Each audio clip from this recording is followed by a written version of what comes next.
Bon, écoutez camarades, ce soir 20e et non 21e comme c'était prévu au départ, séance de l'école de formation. La semaine dernière, nous avons été obligés de reporter, vu les circonstances, toutes les réunions avaient été annulées. Donc, par contre, pour ceux qui attendaient avec impatience Marie-Noëlle Lienemann sur l'écosocialisme et la COP21, ce sera la semaine prochaine. Vous pouvez venir. Et nous avons déjà notre jeune candide qui avait préparé son intervention pour la semaine prochaine. Voilà, donc ce soir nous recevons Nathanaël Hull, qui est journaliste, entre autres à Regard, qui est un magazine, un hebdo, un mensuel, je ne sais plus. En version papier, un trimestriel, un site internet, et puis il y a une version PDF numérique une fois par mois. Voilà, c'est ça. La fabrique de la politique. Voilà, donc Regard qui est un magazine qui se situe plutôt, on va dire, maintenant on appellerait ça la gauche radicale. Un peu, mais bon, voilà. Donc ce sont quand même des gens qui écrivent régulièrement des choses intéressantes. C'est une des raisons pour lesquelles nous avons Nathanaël parmi nous, mais surtout Nathanaël est un camarade qui suit de très près la politique britannique et qui anime avec d'autres, entre autres, le site Grey Britain, qui est aujourd'hui un des sites de référence sur ce qui se passe sur l'actualité politique britannique et notamment son versant gauche, on va dire. Voilà. Nous allons donc procéder comme d'habitude. Ce soir, c'est Léo Moreau du Val d'Oise qui va faire l'introduction et qui va nous rappeler, ça ne devrait pas être trop compliqué pour le rapport immédiat entre l'actualité et le thème de la soirée. Voilà. Puis Nathanaël fera la présentation, 3 quarts d'heure, 1 heure, on verra combien ça dure. Et ensuite, comme d'habitude, on échangera ensemble avec Nathanaël. Vous pourrez lui poser des questions, vous pourrez débattre avec lui. Et voilà. Et puis si on a encore le temps à la fin, puisque comme à chaque fois nous devons quitter les lieux à 21h, je vous rappellerai le calendrier des prochaines séances. On est bouclé jusqu'à la fin de l'année civile, mais on a déjà au moins 2 séances qui sont prévues à des dates toutes très différentes pour 2016. Voilà, donc Léo, c'est à toi. Merci. Je mets le micro ou... Tu peux. Bon, je ne suis pas sûr que ce soit forcément nécessaire, mais voilà. Ok, alors je vais me limiter parce que sinon je vais répéter ma vie pendant trop longtemps. Du coup, quand Frédéric m'a demandé effectivement de faire l'introduction sur le rapport entre le thème et l'actualité, sachant que l'arrivée de Corbyn à la tête du Labour Party, c'est quand même un thème d'actualité en soi, ça ne m'a pas paru extrêmement effectivement compliqué de montrer à quel point c'est au cœur des problématiques qui se posent actuellement. Je vais essayer peut-être simplement de mettre cet événement-là en perspective. Je parle sous le contrôle vigilant de Nathanaël qui me corrigera si je dis des bêtises, mais en même temps je ne devrais pas en dire trop puisque le blog Grey Britain est effectivement l'une des sources de référence à laquelle je me suis abreuvé pour préparer un petit peu cette intro. Vous donner un certain nombre d'éléments d'abord historiques, mais que je pense que certains ont déjà sans doute en tête, mais sur le Labour Party, sans faire une histoire complète, mais on sait qu'il a été créé à la base au début du XXe siècle comme une émanation des syndicats pour les représenter au Parlement britannique. Donc d'abord en 1900 sous le nom de Labour Representation Committee, je ne suis pas sûr de mon accent, et puis en 1906 je crois qu'il prend le nom de Labour Party, qui va garder ensuite. Je ne vous fais pas un historique complet, mais il progresse jusqu'à former en 1924 le premier gouvernement travailliste. Il a ensuite un rôle important, notamment au sortir de la Seconde Guerre mondiale, puisque Clement Attlee, qui est le leader des travaillistes à ce moment-là, bat aux élections Winston Churchill, qui avait comme bilan d'avoir gagné la Seconde Guerre mondiale. Pas non plus un bilan totalement négatif, mais il proposait, les travaillistes à ce moment-là, un certain nombre de changements importants pour la société britannique, inspirés du rapport Beveridge pour mettre en place l'État-providence.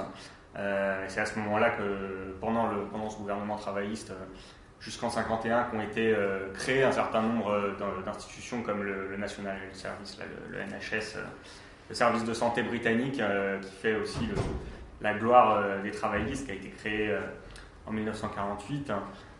C'est à cette époque qu'il y a un certain nombre de nationalisations, qu'il y a un certain nombre de décisions de mise en place effectivement de l'État-providence et de recettes keynésiennes qui sont appliquées et qui, pour une bonne part, ces réalisations ne seront pas remises en cause immédiatement par les conservateurs après, parce qu'elles font partie du consensus de l'après-guerre à ce moment-là.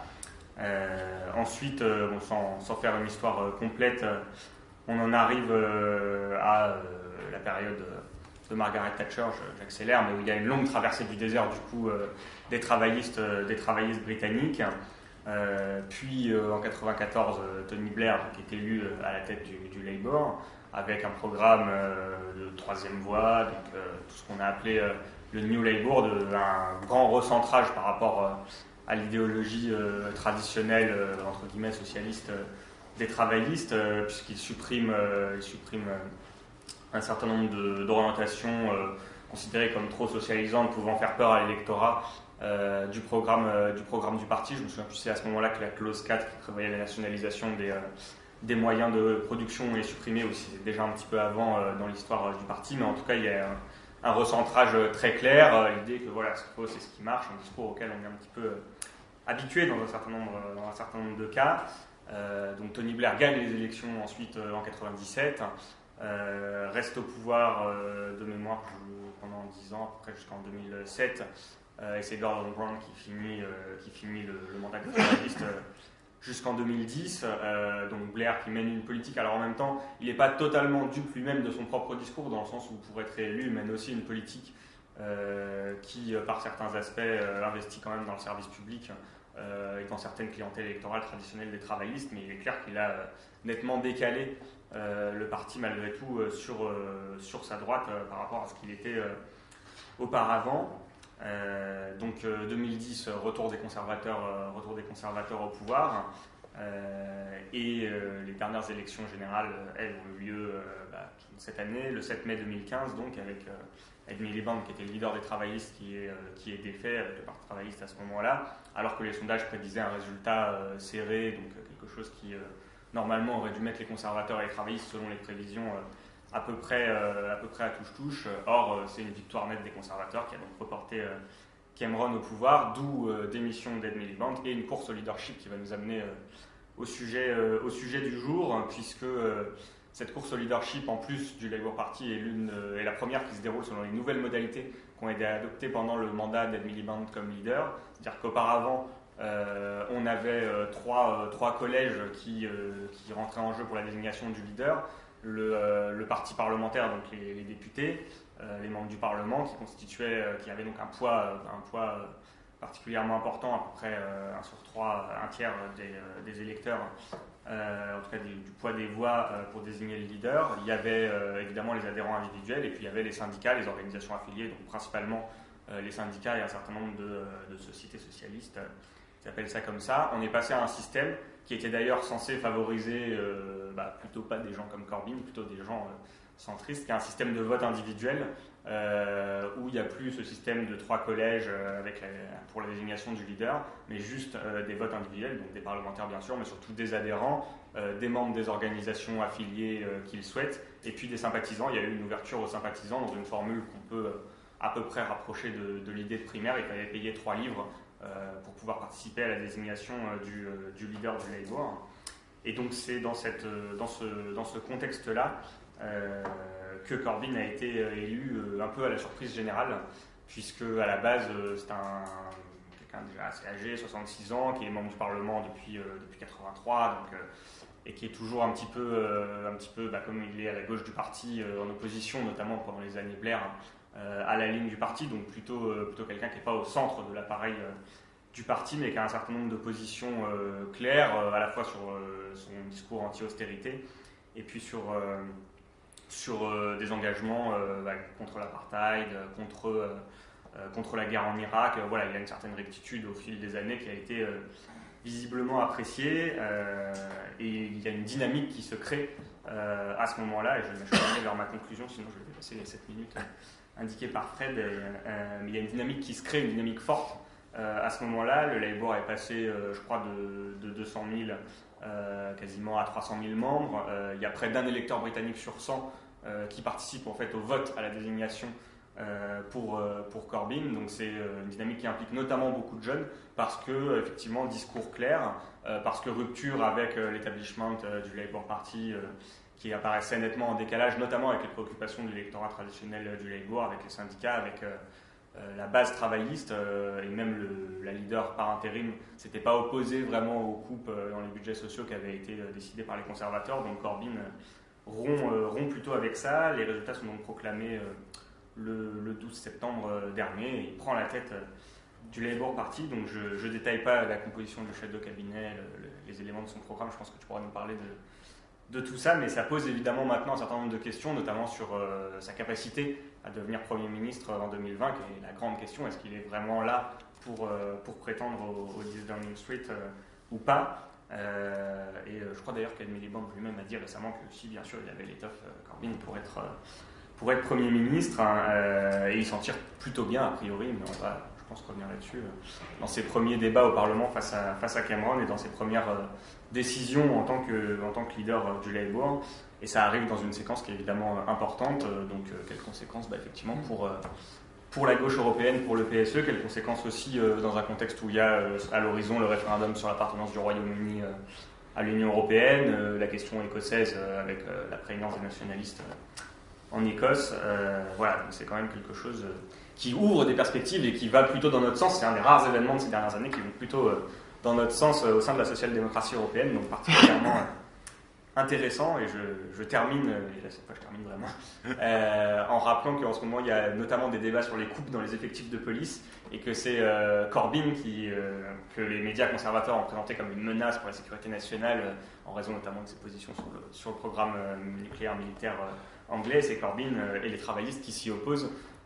Et dans le contexte lourd et chargé, notamment au niveau de l'actualité sécuritaire, voilà, ça nous rappelle aussi que les irresponsables ne sont pas toujours ceux que certains médias veulent bien nous désigner comme tels. Je suis déjà trop long, donc je m'arrête. Mon père, merci Léo. Oui, merci. Du coup, moi, je me demande si j'ai grand chose à rajouter. Ah non, parce que j'ai pas tout dit, donc je t'en dis. Ouais, merci. J'aurais pu. Merci. Bah oui, effectivement, non, t'as dit beaucoup de choses sur lesquelles, du coup, je vais pouvoir passer plus rapidement. Juste revenir quand même aux origines du Labour Party. Il faut se rappeler qu'on est dans un système britannique qui est fondamentalement organisé autour d'un bipartisme et que ça remonte en fait au XVIIe siècle, à l'époque de la guerre civile, avec sa figure de proue Thomas Cromwell. Donc au départ, les libéraux, plus connus sous le nom de Whigs, et les conservateurs, les Tories, les libéraux étant plutôt parlementaristes et les Tories étant plutôt royalistes, absolutistes. Donc en fait, du XVIIe au XIXe siècle, le débat politique s'organise entre ces deux grandes familles qui sont devenues deux grands partis. Et se pose la question pour le syndicalisme. Le socialisme en Grande-Bretagne se structure d'abord autour et au travers des syndicats. Contrairement à la France où, pour des raisons, la loi Le Chapelier, pendant la Révolution française, qui va aboutir de fait à ce que les syndicats ne puissent pas exister avant la Troisième République. Donc la mouvance socialiste s'organise en France autour de clubs, puis d'organisations à caractère politique. En Grande-Bretagne, elle s'organise au départ au travers des syndicats qui naissent dans les années 1840-1850, qui vont se structurer, qui vont être rapidement rejoints dans le combat par ce qu'on appelle des sociétés socialistes, mais qui n'ont pas vocation à être des partis politiques, elles ont plutôt vocation à être des éléments d'éducation populaire en direction de la classe ouvrière. La plus connue d'entre ces sociétés socialistes est la Fabian Society. Et donc le parti travailliste, le Trade Union Congress, se pose la question de son débouché politique. Une autre singularité du syndicalisme britannique, c'est qu'il n'est pas pluraliste dans le sens où on l'entend en France. C'est-à-dire qu'il y a plusieurs syndicats, mais chaque syndicat opère dans une branche professionnelle. Voilà. Il n'y a pas de syndicat chrétien-démocrate, il n'y a pas de, enfin chrétien-social plutôt comme la CFTC, il n'y a pas de syndicat de gauche comme la CGT et dans une période la CFDT, voire Force ouvrière.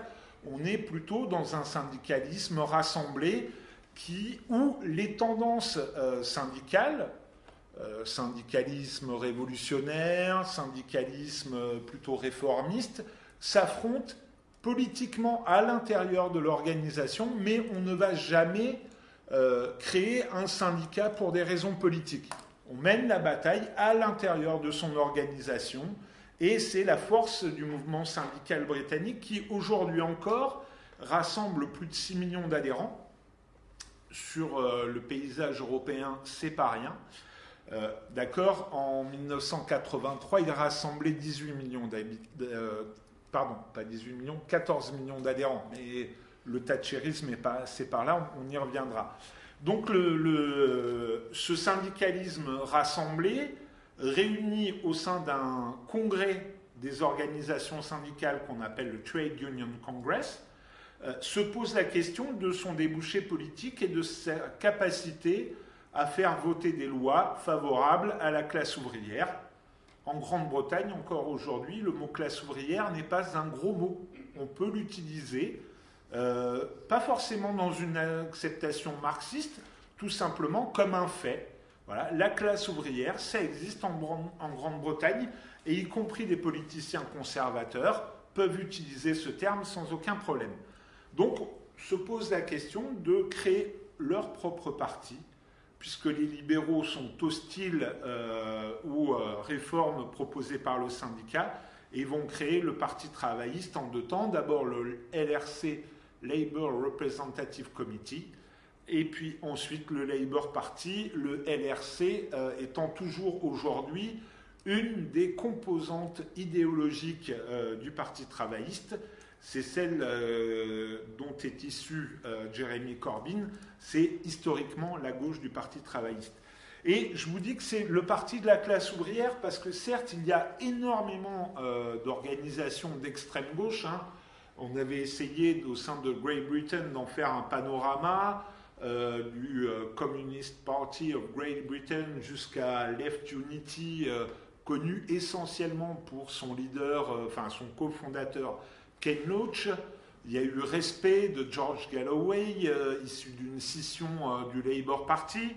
Il y a le Socialist Workers' Party, qui a été une organisation rattachée à la 4e internationale, qui a connu son heure de gloire dans les années 80.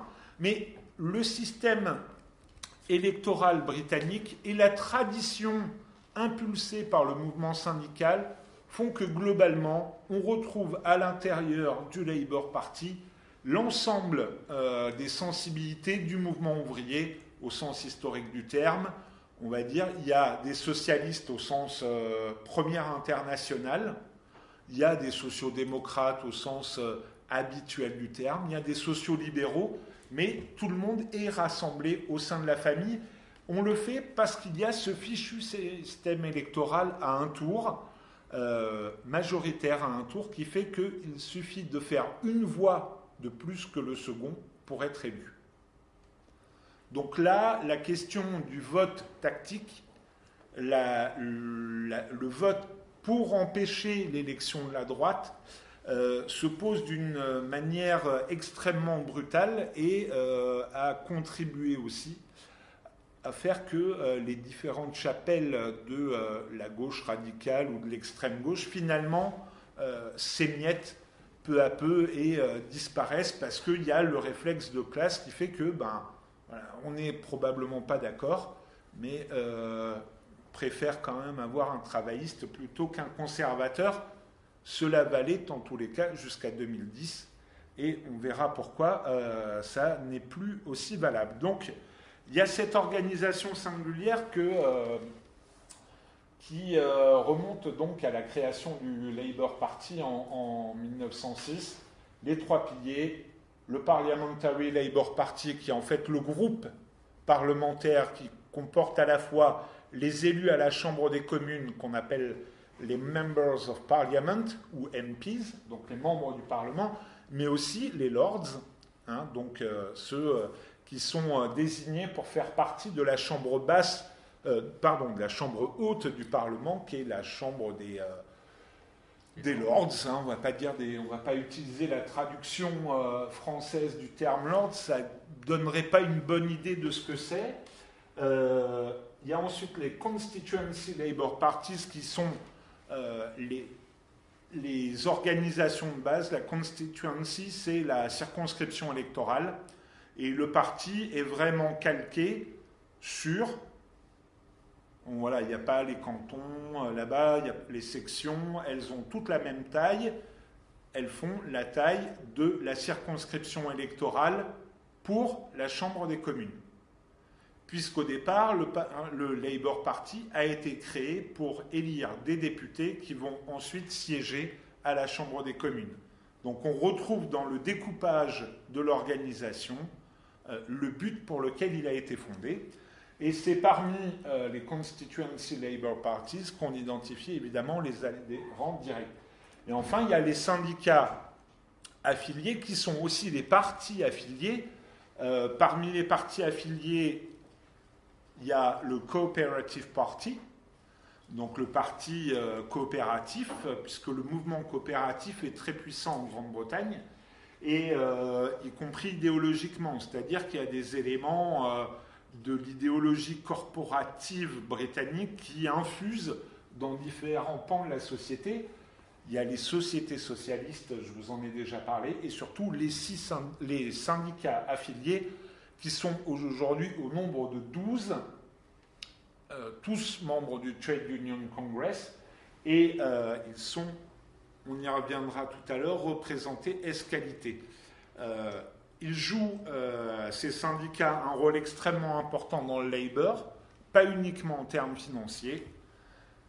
Aujourd'hui, 12 syndicats affiliés sont représentés au sein du National Executive Committee, qui est globalement le comité exécutif national, c'est la vraie direction du Labour.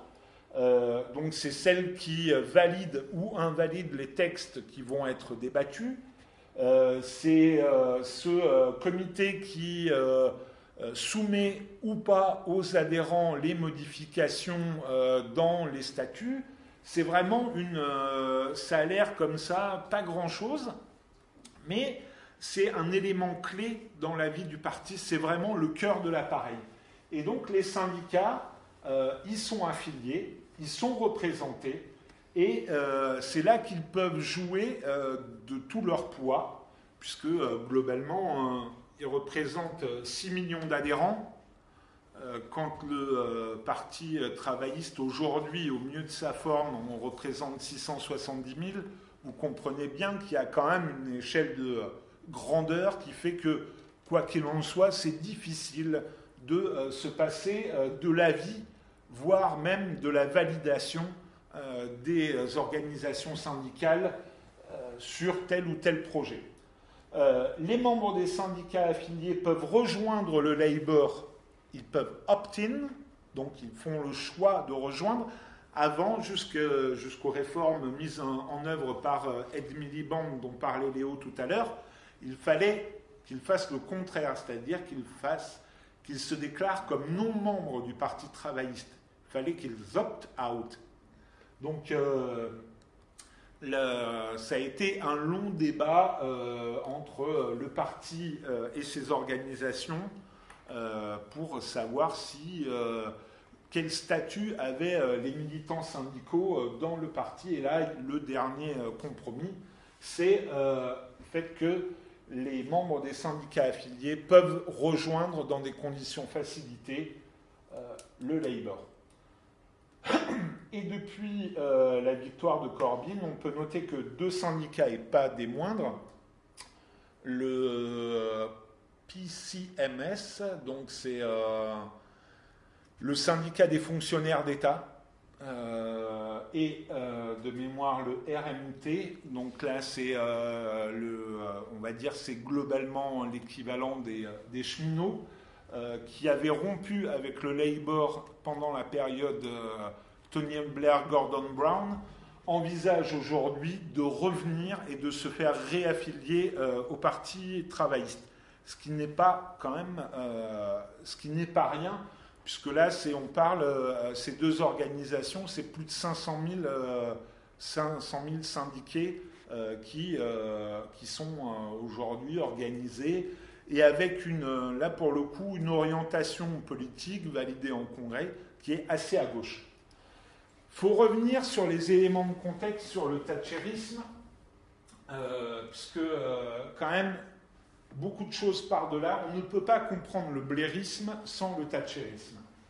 La victoire de Margaret Thatcher, 1978, le néoconservatisme, la révolution néocon qui a été élaborée dans ce qu'on appelle l'école de Chicago, qui a trouvé en Grande-Bretagne sa traduction pratique, et en même temps le thatcherisme va plus loin que les théories néoconservatrices élaborées par l'école de Chicago.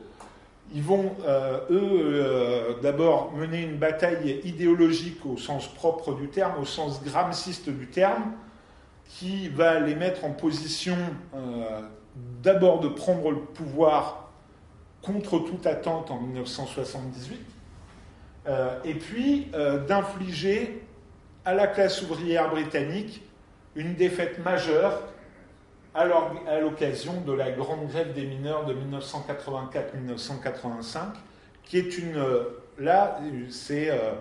le but de Margaret Thatcher, c'est vraiment de casser les syndicats, et notamment le syndicat des mineurs qui est extrêmement puissant à l'époque, puisqu'il rassemble pas loin de 70% des salariés des mines, que c'est un syndicat qui revendique son engagement politique et surtout une vision socialiste, mais au sens historique du terme, tel qu'un certain nombre d'entre vous, enfin je crois tous, vous en revendiquez. Donc, alors que le charbon britannique, dans ces années-là, on va dire, il n'y a aucune raison économique, en fait, à la fermeture des puits. Aucune. C'est pas un charbon qui coûte cher, c'est un charbon qui, en termes de rapport qualité-prix, est exceptionnel, qui est particulièrement adapté aux activités industrielles britanniques. Donc le but du jeu, c'est de casser les reins à une organisation syndicale parmi les plus rebelles des années précédentes. Et ça va être une répression extrêmement violente.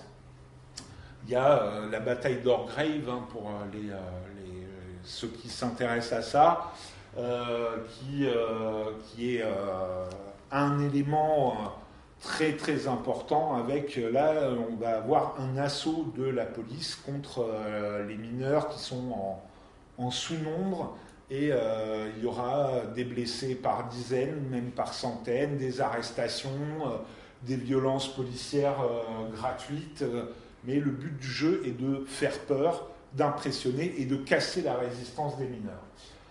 C'est une période d'autant plus critique que le Labour était parti l'année d'avant aux élections générales avec son manifeste le plus à gauche, vraiment le plus à gauche de son histoire, bien plus à gauche que le manifeste de 1945, qui a quand même débouché sur la nationalisation d'un tiers de l'économie britannique. Et il est battu, mais il est battu en brèche, et ça va avoir un rôle extrêmement important, parce que d'abord la défaite politique ouvre la voie à la défaite syndicale, mais surtout ouvre la voie à Tony Blair. 10 ans plus tard, la grève, 1992-1993, émerge Tony Blair, jeune premier de la politique britannique, tel qu'on les aime.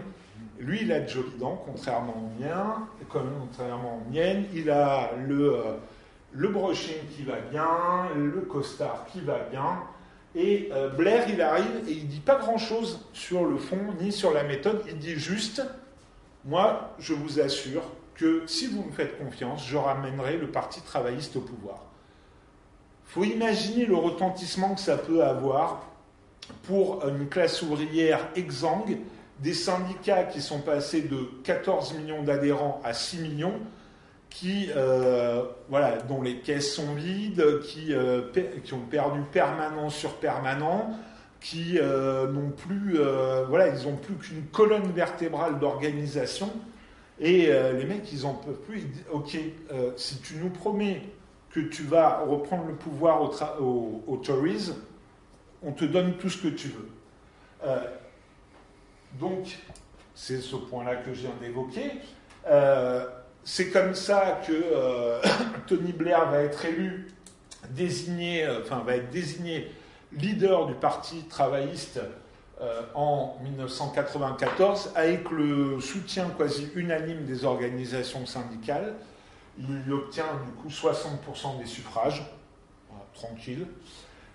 Et à partir de là, il va réformer en douceur le logiciel, sur fond de chute du mur de Berlin quand même. Il ne faut pas oublier ce qui se passe à l'échelle internationale.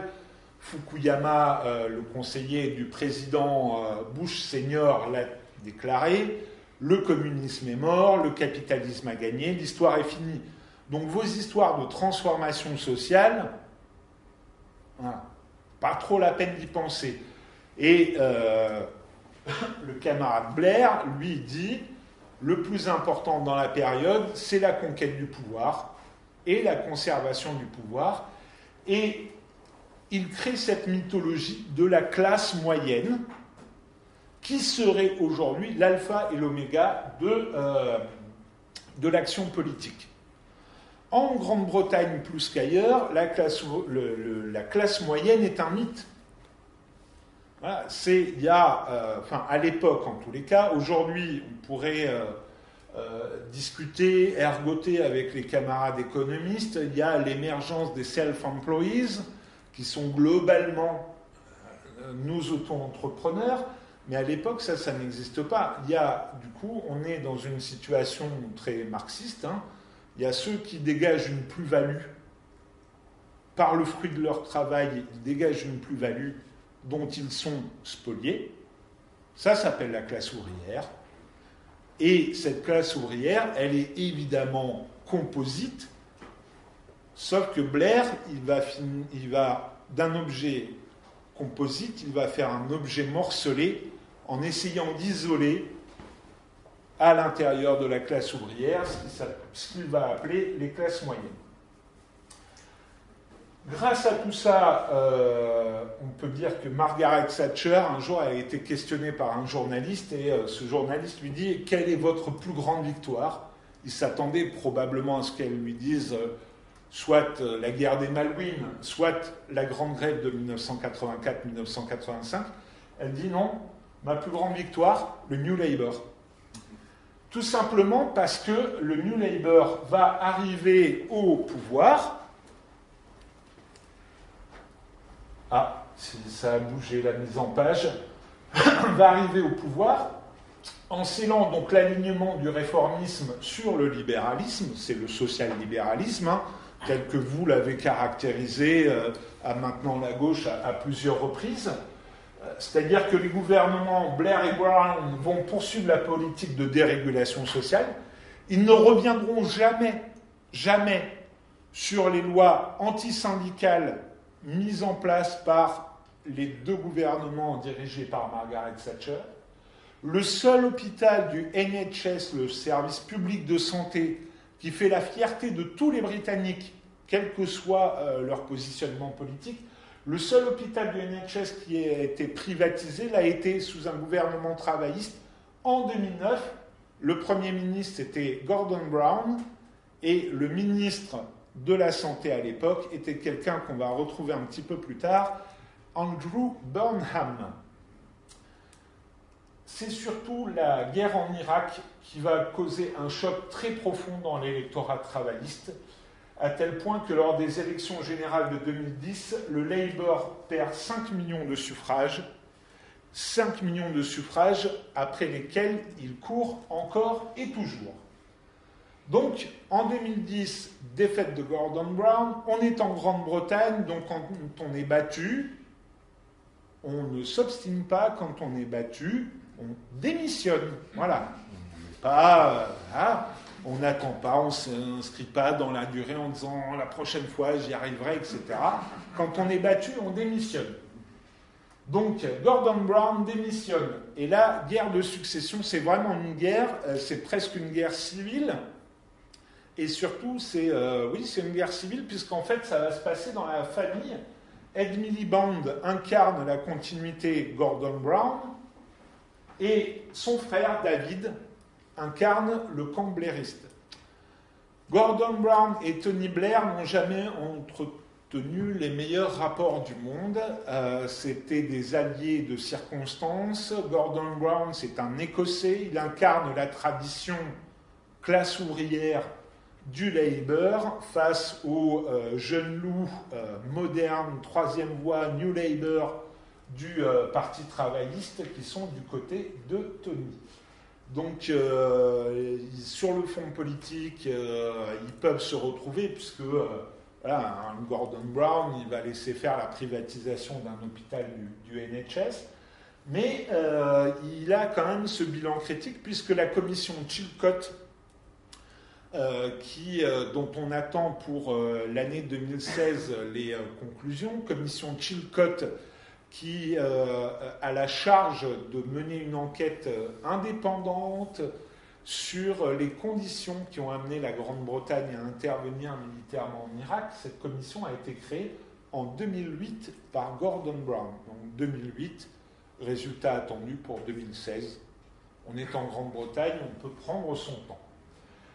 Et quand Gordon Brown prend le pouvoir à l'intérieur du parti, et le pouvoir au 10 Downing Street, il abandonne, un des premiers trucs qu'il fait, c'est d'abandonner le vocable New Labour pour dire nous on est le Labour tout court.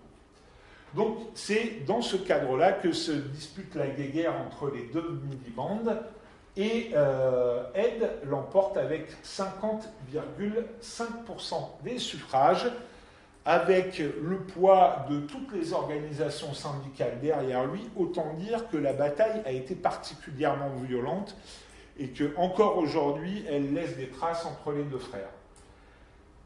Mais l'étroitesse du score va faire que Ed Miliband va être en permanence dans un jeu d'équilibre entre les syndicats qui l'ont fait élire et la droite du parti, c'est-à-dire que dès qu'il donne trop à l'un, il compense en donnant à l'autre. Et il avance comme ça sur une ligne de crête qui va marquer évidemment l'élaboration de son agenda pour les élections législatives générales de 2015,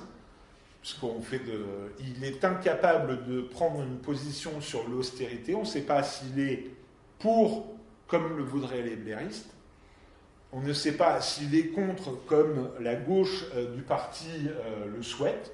Donc il va clopin-clopant, c'est une forme d'austerity light. Il canne sur les contrôles de l'immigration, qu'il intègre dans le programme du Labour. Pourquoi est-ce qu'il l'intègre ? Tout simplement parce qu'il y a des élections européennes en 2014, vous vous en souvenez, qui sont un électrochoc vraiment dans la société britannique. C'est que sur l'ensemble du territoire, UKIP, donc United Kingdom Independence Party, le parti pour l'indépendance du Royaume-Uni, qui est un parti europhobe, un parti par bien des aspects xénophobe, qui est pourtant pas vraiment, on ne peut pas dire que ce soit un parti d'extrême droite au sens où nous on l'entend de ce côté-ci de la Manche, mais en tous les cas c'est vraiment ce qui incarne, on pourrait dire, peut-être le moins éloigné, c'est Dupont-Aignan. Voilà, vous voyez cette ligne qui fait qu'on ne sait pas s'il est vraiment d'extrême droite ou juste de la droite extrême. Voilà, ça c'est UKIP, et ils sortent vainqueurs des élections européennes avec 28% des voix. Ils explosent tout le monde. Et là, du coup, tout le monde se sent obligé de récupérer une partie de son discours, et pour les travaillistes, ce sera le contrôle de l'immigration. Ce qui va faire que le programme du Labour Party n'apparaît pas si travailliste que ça, et en tous les cas pas assez clair. Les blairistes vont, au soir du 7 mai 2015, se ruer dans les médias pour faire leur propre storytelling en disant « Le programme d'Ed Miliband était trop à gauche, c'est pour ça que nous avons perdu les élections. La question clé, c'est la crédibilité économique. » Il faut remettre ça dans une perspective en reprenant les résultats. Donc, la majorité absolue pour David Cameron, là, c'est la grosse surprise, personne ne l'attendait. Majorité absolue, il a quand même une majorité de 20 élus, ce qui, pour la Grande-Bretagne, est une majorité absolue, mais étriquée, parce qu'il faut tenir 5 ans. Et que, entre les élections partielles, les votes avec plus ou moins d'enjeux, 20 députés de majorité, c'est assez facile de les perdre. UKIP, donc troisième partie du royaume en termes de voix, n'obtient qu'un élu à cause du système électoral dont je vous ai parlé. Mais il remporte une victoire idéologique puisque ses thèses ont été reprises, hein, on l'a vu, jusqu'au sein du Parti travailliste. Le SNP, donc le Scottish National Party, les nationalistes écossais qui, au fil d'une mue de 20 ans, sont devenus un parti de gauche, qui était sur en tous les cas, se revendiquant de gauche, qui après avoir fait une très très bonne campagne sur le référendum, vont là faire une razzia. Ils prennent 56 constituencies sur 59. Donc voilà, il reste une circonscription Labour, une circonscription aux Tories et une circonscription aux Lib Dem. Voilà. Tout le reste, 56 circonscriptions. C'est pour le SNP qui a fait une campagne extrêmement claire sur le refus de l'austérité. Voilà. Donc ce qui va amener en fait, comme Ed Miliband a démissionné, on va devoir procéder à l'élection d'un nouveau leader. Mais entre-temps, le mouvement social, lui, donne de la voix. Donc le 8 mai 2015, lendemain d'une victoire conservatrice quand même sans appel, des centaines de personnes descendent dans la rue pour dire no cuts, pas de coupe budgétaire, refus de l'austérité et globalement Tories out, dégagez, rentrez, les Tories partez. Plus important, parce que là on est dans l'ordre du symbolique, une réaction, presque un sursaut d'orgueil, quoi, qui est de dire on ne se laissera pas faire. Le 20 juin, 250 000 personnes manifestent contre l'austérité à Londres. Et ça, c'est beaucoup plus important parce que là, on est un mois après les élections générales. 250 000 personnes à Londres, c'est extrêmement important. Rappelez-vous la dernière fois qu'il y a eu 250 000 personnes dans les rues de Paris sur une manifestation, on va dire, du mouvement social. Je ne parle pas de la manif Charlie qui a eu lieu le 11 janvier. Hein. Je parle d'une manif politico-syndicale. Je ne suis même pas sûr qu'on ait réussi à obtenir 250 000 personnes lors du mouvement des retraites de 2010. Je pense qu'il faut remonter à 2003 pour voir 250 000 personnes à Paris. Donc là, alors qu'on a une gauche qui est sonnée, le mouvement syndical qui est extrêmement en lien avec le mouvement citoyen, c'est-à-dire que globalement, il n'y a pas une manifestation, il n'y a pas un mouvement social qui émerge sans avoir de lien avec le mouvement syndical.